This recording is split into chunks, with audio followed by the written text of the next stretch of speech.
அஸ்ஸலாமு அலைக்கும். இன்னையோட லஞ்ச் என்னென்னு பார்ப்போமா? ஸோ இன்றைக்கி லஞ்சுக்கு வந்து பார்த்திங்கன்னா சுண்டல் பயிர் ஊற வச்சுருந்தேன். நைட்டே ஊற வச்சுட்டேன்.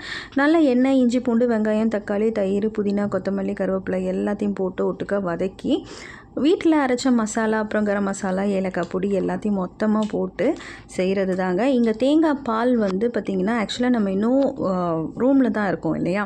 ஸோ அதனால் தேங்காய் பால் வந்து நம்மளால் அரைக்க முடியாதுன்றதுனால வெளியில் கடையில் வாங்கியிருந்தேன்.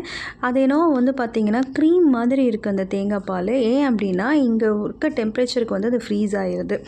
ஸோ குழம்பு வச்சுட்டு அதுக்கப்புறமா வந்து என்ன செய்யலாம் யோசித்தேன். ஓகே, சிக்கன் கொஞ்சம் மேரினேட் பண்ணி வச்சுருந்தேன். அதை எடுத்து நல்ல சில்லி சிக்கன் மாதிரி பண்ணிவிட்டேன். ஃபஸ்ட்டு சிக்கனை ஃப்ரை பண்ணிவிட்டு அதை நல்ல பீஸாக கட் பண்ணிக்கோங்க.